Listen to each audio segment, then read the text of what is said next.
Welcome to Rooted and Ready from Annie's Project, real conversations about risk, resilience, and decisions shaping agriculture. I'm your host, Karisha Devlin, a farmer and training and curriculum officer with Annie's Project.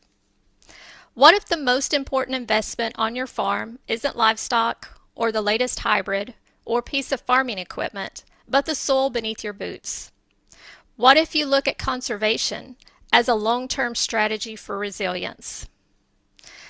I've had the pleasure of knowing today's guest, Addie Yoder, for several years. She is passionate about agriculture, and her enthusiasm is contagious. Addie has a wonderful gift for communication. She shares her farm story through public speaking events, podcasts, radio, and social media. Through her work as a Missouri Corps Board member, a U.S. Farmers and Ranchers in Action ambassador, and a Common Ground volunteer, she has opened conversations with non-farm women and men to bridge the communication gap on food issues and modern farming practices.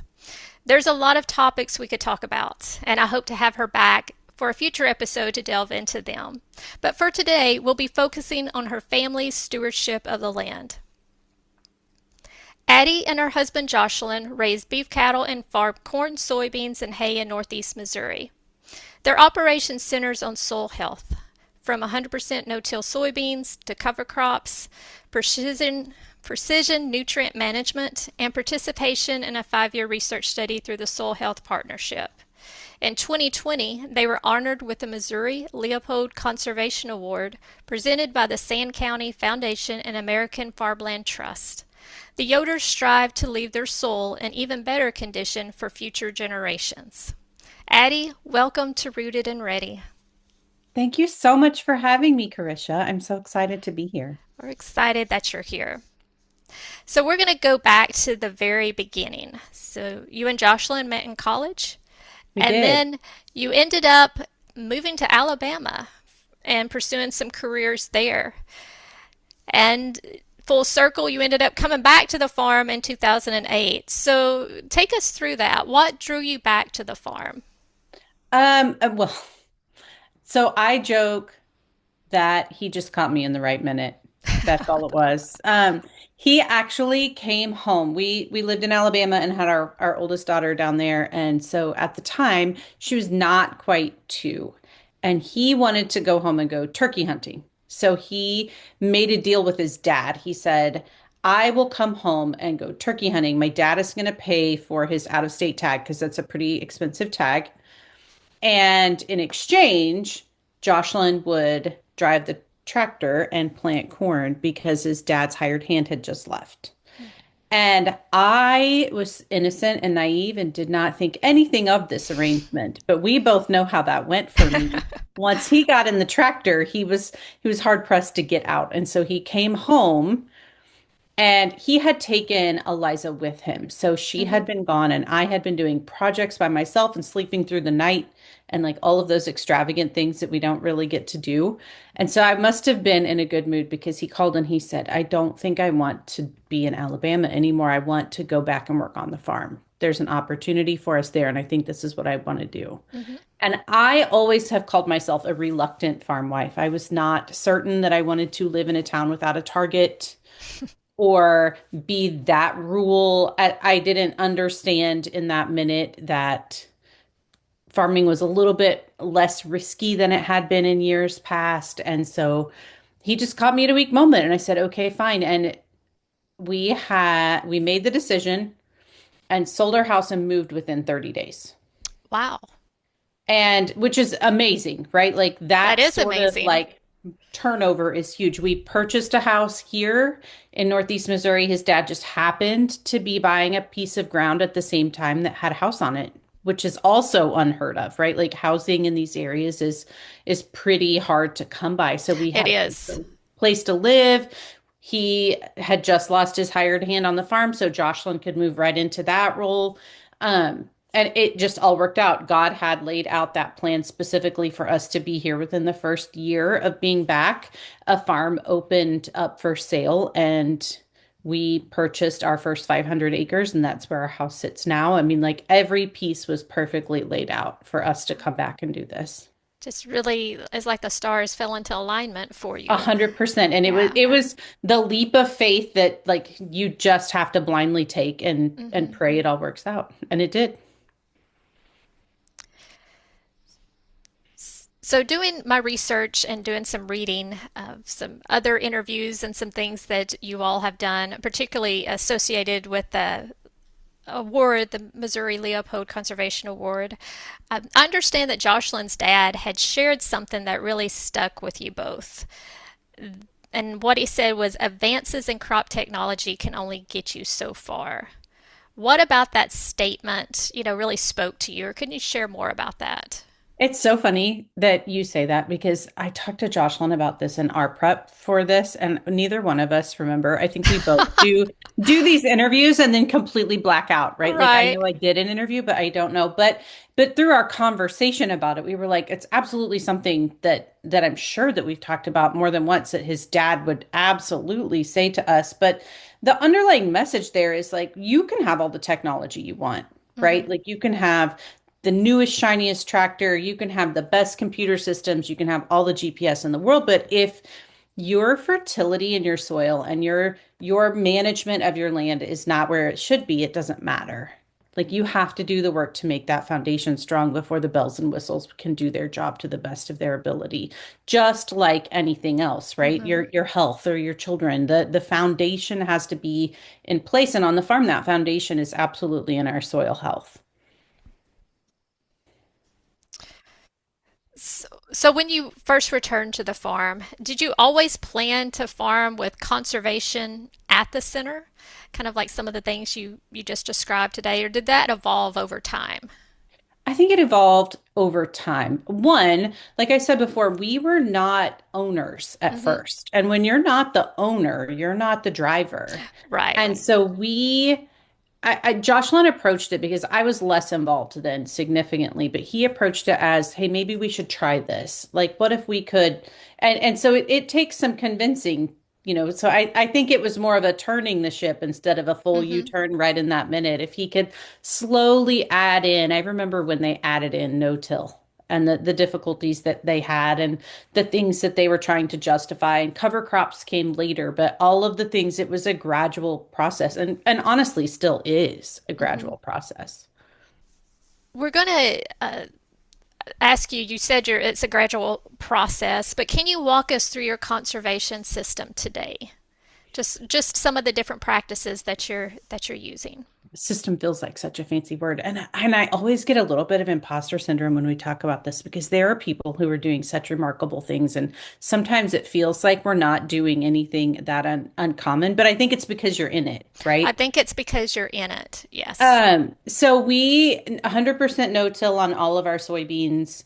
We have not quite mastered the art of no-till corn yet. I know farmers that do a fantastic job at it, but we've no-tilled for long enough that when we see bare fields, even my kids are like, "Mom, where's that soil gonna go?" hmm Like they're so aware of it, it hurts their feelings when they see bare fields that don't have covers on them. Can Cover I? crops So I want came, to. Can I just interject something really quick because yeah.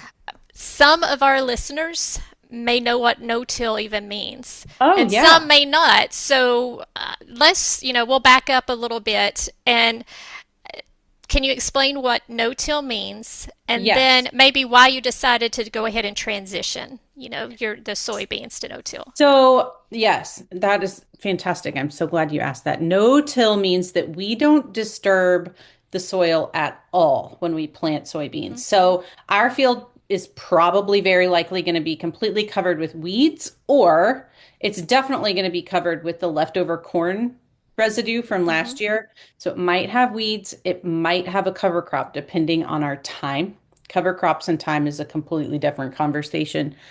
But we don't till it at all. When you think about tilling your garden and turning that hmm soil before you plant, we plant directly into whatever's on top of the soil, whether it's weeds or corn stubble or cereal rye. We just plant directly where it is. It hmm takes a little bit of spraying. We have to kill the weeds since we're not tilling them to kill them. We usually spray it, but then all of those dead plants get turned into organic matter in the soil, and it just keeps it like cooking all the healthy things hmm in there to help grow more nutrients and keep the soil loose because compaction can be a problem without that.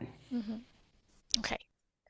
Did I Thank get you. all of it? Yes, yeah, Okay, good. that was great. So now we'll go back to you were transitioning to cover crops. That was another item in your toolkit for your conservation system. So you mentioned Soil Health Project, and that was kind of our gateway into cover Hmm. crops. Soil Health Project is expired. It is no longer, and we Okay. have transitioned into some other things. But how we got started in that is we signed up for a program where we would do kind of experiments with cover crops on a field that's just right outside of our yard. Hmm. And so we would plant strips of cover crops, and then we would do soil testing across the whole field to see if over a set amount of years we could see a difference in the soil health.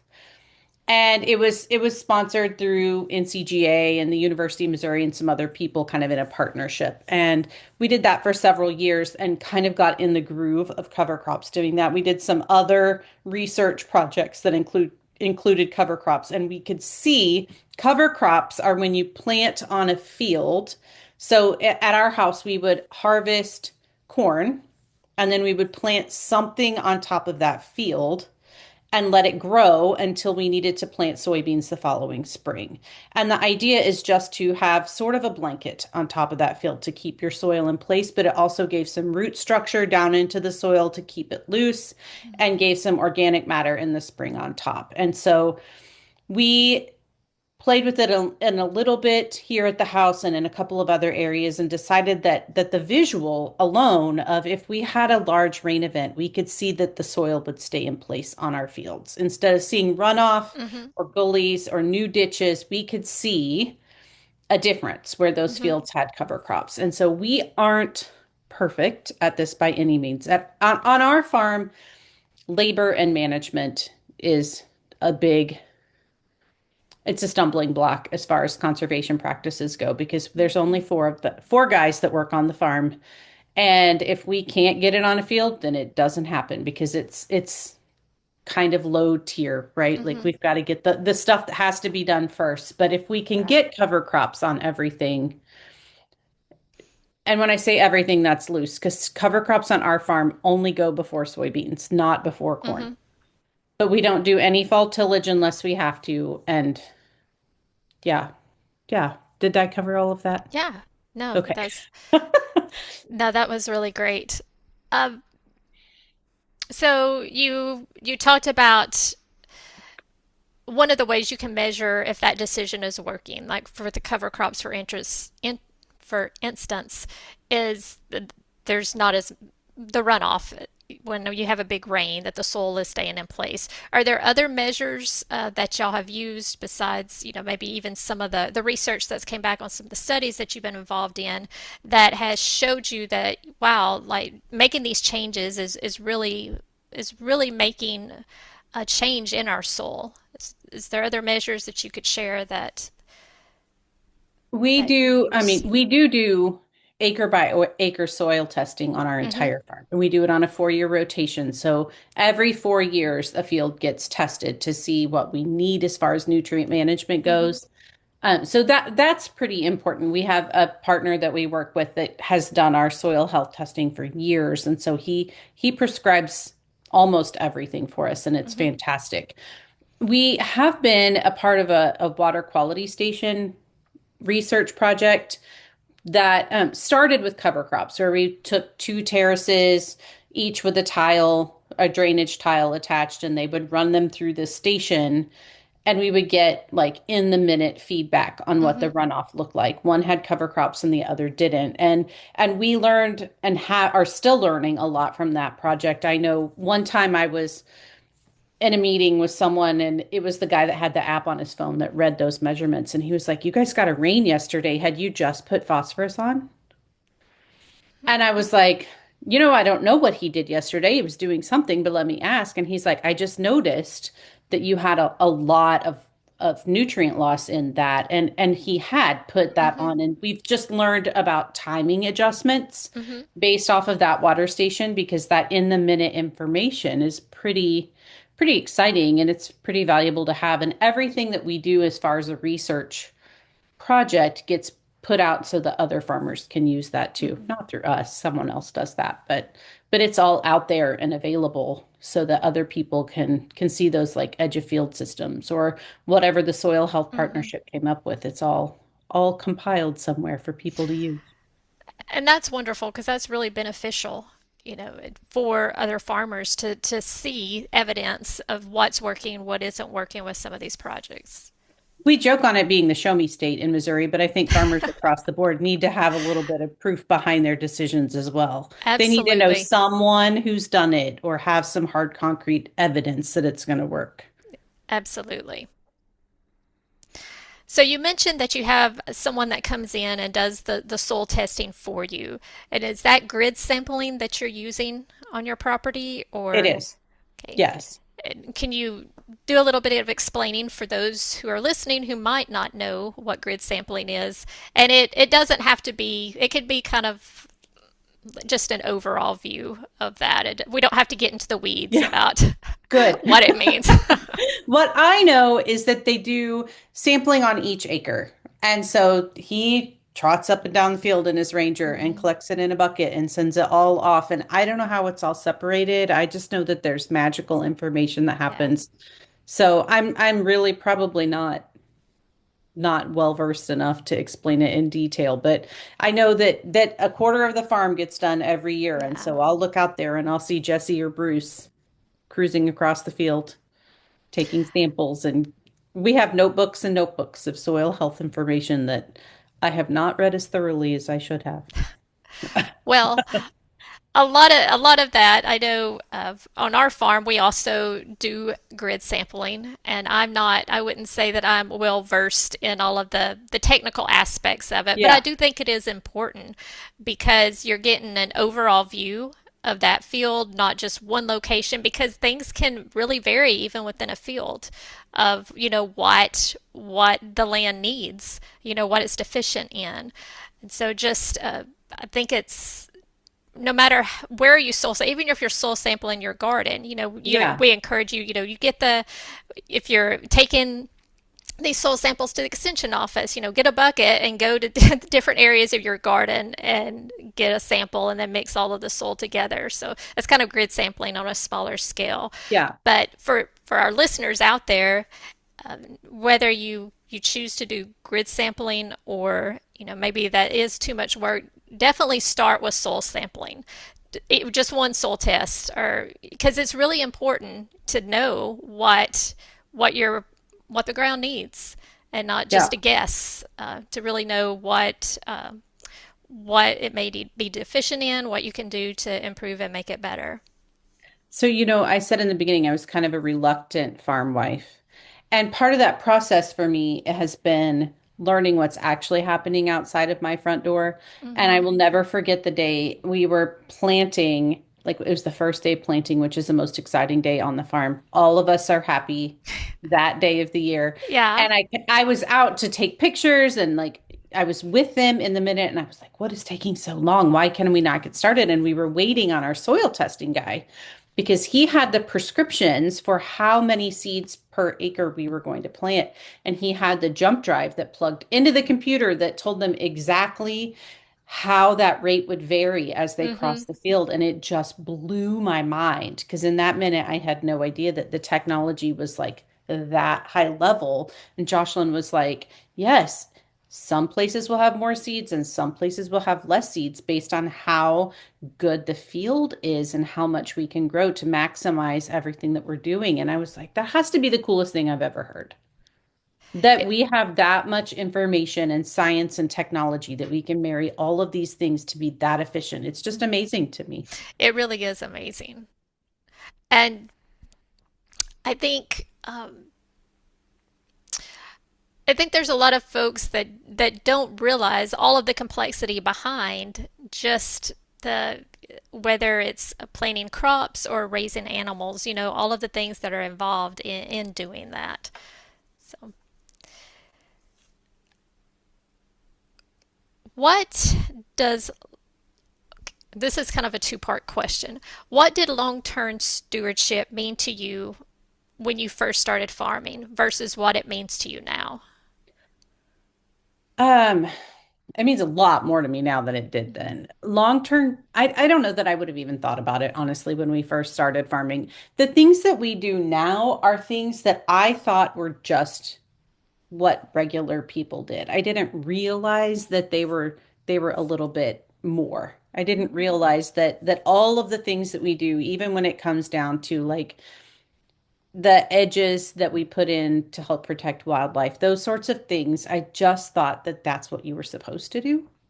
And so now that I have kids, especially now that I have kids that are older and Joshlin's parents are older, we can really see that like generational value of Mm-hmm. making sure that the land is healthy and strong and that it's going to be hopefully even healthier by the time our children and grandchildren get to it. Like it just has that, it's less scientific and more heart to me now than Mm-hmm. I ever thought it would be. Well, in 2020, I mentioned at the start of this episode, you received the Missouri Leopold Conservation Award, and it's named for conservationist Aldo Leopold. That is a tremendous honor. And I'm so proud of you all. And one of the things I neglected to say is Addie and I were from the same area of Northeast Missouri, so neighboring counties. But yeah, it was so awesome to hear that news and to know that, someone within our region of Missouri was recognized for that. What did that mean to your family? Oh, it was such an honor for a lot of reasons. I've spent a lot of my time on the farm working in consumer engagement. Mm-hmm. And so for me, it was almost like a badge of credibility. There's so much negative information about people who don't have their hand in the things that we do. Mm-hmm. And so for me, it was this source of pride that like, hey, we have this like thing that means that we're legit doing things, right? Like it's not just me telling you, but we have some sort of thing behind it. And Mm-hmm. I, I know that I'm really proud of it. I think that it's meaningful to be included in this small group of people who are just working to make their farms better. And when I've gotten to be in the room with other award recipients all across the country, it's this really awesome experience of like-minded individuals who just want to leave things better than what they found it. Mm-hmm. And while we all know that we're taught that, the people that execute that are really special. And so it's a pretty cool thing to be included in that. One of the things that I've often pondered is where where folks do get the misconception about farmers and ranchers, growers, and that they don't take care of their land because uh, we all know one bad apple can spoil the barrel for everybody, and it seems like sometimes that narrative gets out because there is somebody that's not farming in a good manner. Really, they're not taking care of the ground, of the soil. They're not taking care of their animals, and so that information gets out, and it runs us for everybody. It runs it for the rest of us because there's a lot of negative publicity that kind of surrounds that, and people they get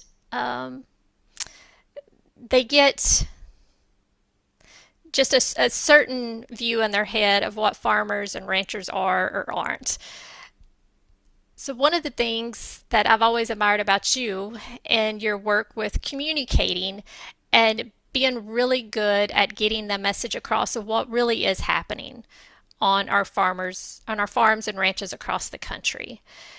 So, if you were going to give a piece of advice to one of our listeners who, is struggling with that, and it's like, how do I have a better voice? And maybe it's not for somebody that wants to get out and like really advocate to the public like you have done, but maybe it's even how do I stand up for agriculture at the PTO meeting when somebody says something negative, or how at a family gathering when my sister-in-law who lives in the city, has a comment about farmers and what type of farming they're involved in, or a negative comment about beef and how, or pork and how that's raised. Like what advice would you give them to kind of how to handle those situations? Um, Okay, that's a big question. Let me. That is a big question, and Okay, I so know you're the one, one that can handle it, though. one, you don't have to attend every party you're invited to, right? Like Right. just because your uncle makes a comment doesn't mean you have to address it. And so I'm working on this with my children who are all in their teens right now is like, are you going to change that person's mind? I mean, I'm gonna be brave and say probably not, right? Mm-hmm. Not at Thanksgiving dinner, certainly not in a Facebook comment. There's a lot of spaces where we have to stop and think like, is that worth the effort and the heartache that it's going to Mm-hmm. give me? Because I personally tend to internalize a lot of those things. I very regularly take social media off my phone because I think everyone is yelling at me personally when they are not. So you have to decide that first, and then you have to decide what your purpose is. So if I'm going to decide to speak out about the farm, what is my end goal? Who do I want to talk to, and why is that important to me? And I think what you said about the PTO or the ball field is probably the most important place because we often assume that everyone knows what we're doing when in fact no one knows what we're doing. Mm-hmm. No, nobody has any idea what's actually happening on my farm because I don't tell them. And everyone has their own stuff. So they're constantly thinking about their own self as they Mm-hmm. should. And they're not really thinking about what I'm doing, no matter how it feels to us on the inside. Mm-hmm. So, a couple of things that I do to make those situations easier and better is that I only put out positive things. Even if it's a hard thing, even if it's a thing that's unpleasant or something terrible that's happened on the farm, I always leave it on a positive note. And I believe firmly that if I put positive out there, for the most part, it's nothing is perfect, then that's what I'm going to get back. I also believe that all of these things come from two things we have to need to be effective advocates. Advocates is one of my least favorite words, but it's actually what we are, right? The two things that we need to have are trust, and the other one just fell out of my brain. It's gone. Um, but It'll come it'll come back. back. It'll Yeah. come back. Trust is the most important thing. And I used to get a lot of grief when I was doing social media pretty heavily. I would talk about things like cookies and my children and workouts and books. And everyone would be like, why do you have to be so fluffy? And I'm like, well, listen, if I can make a book Mm-hmm. recommendation or if you can make my cookie recipe and you think, that girl's nice, her cookies are good. Wait, she told me to read that Kristen Hanna book. And I will interject that I use Addie Yoder's sugar cookie recipe to this day, and she does make really good book recommendations. Yeah. So if you can build a bridge in that way, no matter what it is, then often the connection is Addie is nice. Her book recommendations are good. She's safe for me to ask that question. Or my favorite equation is Addie is nice. She loves corn. Corn must be nice also. So you have to like remember that it's easy math, right? It doesn't all have to be high level. I don't have to be the person that solves all of our pesticide issues. Mm-hmm. But if I can make an impact in 5 people this month, then that might go somewhere. Yeah. And so the other thing that I do is that I regularly invite people to my house. You've been to my house. Mm-hmm. And it's not like I try to do it in a time that it's convenient and easy, but if I can invite people, in particular people who have no connection to the farm, to come over and see what we do, I mean, that's golden. And it might be the people who live down the road. They might have a kid that really just wants to ride in the tractor. And that will make their impression of farming and the people who run the farm different. I think here's my little soapboxy, and please feel free to like do what you want with it. But I think one of the big disconnects we have right now is that so many things are dehumanized. I feel like whoever that is out there, is such a prevalent thing that if we can remember that Addie and Karisha are farmers and they are good people, that so and so is a nurse, right? Or that my teachers genuinely care about my children it's a lot harder to be angry at a collective group when you can put a face to that situation. And so if I have to be that person, if it helps everyone for me to go to Washington, D.C. and talk about ethanol, then that's what I'm going to do because I think that if we can put a name to a person who feels like they're like me, that's going to help us all move forward. Yeah. Yeah. Wise words. So you got my whole soapbox. Well, I think just being available to answer questions because I think people are curious. And I've been at your house where you've had a group of women from all over the state that were there, and they asked really good questions, and some of them were, very like questions that you or at least I assumed, oh, I thought everybody knew that, but they didn't. But they're, so I was glad that they asked them, and you did a great job just answered them. And just, they were excited to be on a farm and to get all these questions answered that they had. So that was a really neat experience. Come back anytime. Thank you. So, circling back to conservation, I kind of took us down a rabbit hole there for a minute. But if you could leave one message for farmers or ranchers or growers that are thinking about conservation or thinking about trying a new practice on, and maybe it's like your story. You said you started on where you're living at. You started on a field and to see how it goes. But what would it be? What would your message be for them? I think that would be it. Is just to start where it feels comfortable for you. It may only be one program, Mm-hmm. may only be one thing. It might be something small, but farming is so personal. Like what we do at my house is not going to work at your house because Mm-hmm. it's not the same anything. And it's not that far apart. And so I think that if there's something that's been in the back of your mind to try, pick a field, just one and try it and see how that goes. See how it feels when you do it and what your results look like. And also know that all positive changes aren't quick. That it's not going to be a 1 year, oh my gosh, that Mm-hmm. changed my life situation. That it's something that we're in for the long haul. And so don't be afraid to start small and play with it a little bit and find out what works best for you. There's a lot of loud voices and people that'll tell you you have to do all or nothing, but I'm not one of them. I think that it's absolutely acceptable to pick one thing and figure it out and then layer something else in. Well, thank you, Addie, for joining us today. Really enjoyed getting the chance to catch up and to talk about conservation. Thank you for having me. It was lovely. A farm's resiliency isn't just what's happening in the soil, it's in the decisions, it's in the data, it's in the willingness to think long term. Addie and Joshlin's story reminds us that stewardship isn't about perfection, it's about progress.